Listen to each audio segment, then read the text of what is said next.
People always give you encouragement here. That's kind of what Nashville is all about and how we were raised. And they want you to win, but they want you to work for it. There's something about earning it and not being entitled to something that this city is always, from me personally especially, I've always seen and found. My love for music started early. I mean, my grandmother and my mom and my aunts were all in the industry. I grew up around songwriters my whole life. I just thought they were the coolest people in the world. Like when I found out as a young kid that artists don't always write their own songs, my whole mindset of everything changed. I wanted to be the guy like under the table that no one knew that was writing these songs. And when I got my first publishing deal in town, writing songs for other people, I would go play different writers' rounds every night of the week. And eventually it just got to the point where people would come up to me and say, hey man, you should sing that song. Over time, you know, every step led up to me playing a CMA Fest show. It was one of those natural moments where you never know who's in the room. I'm gonna do this artist thing. All right, here, let's go. And here we are today, haven't looked back.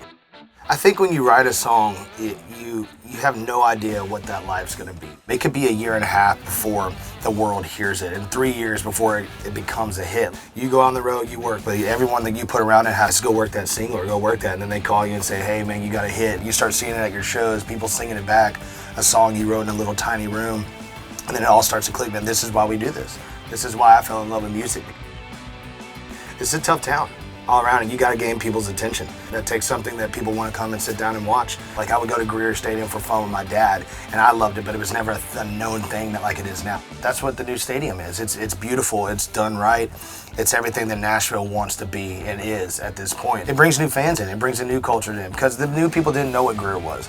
They'd come to Nashville and they'd hear about it, and they might drive by it, but now they ain't driving, they want to come in and see what it's all about. And that's a special part to Nashville blowing up, becoming the hit city now. It's a testament to, you know, our culture and why everyone wanted to come here is because Nashville's cool. And it always has been cool. People are just figuring it out now, finally. What's up, y'all? I'm Mitchell Tenpenny, and I'm so proud to live in Hit City.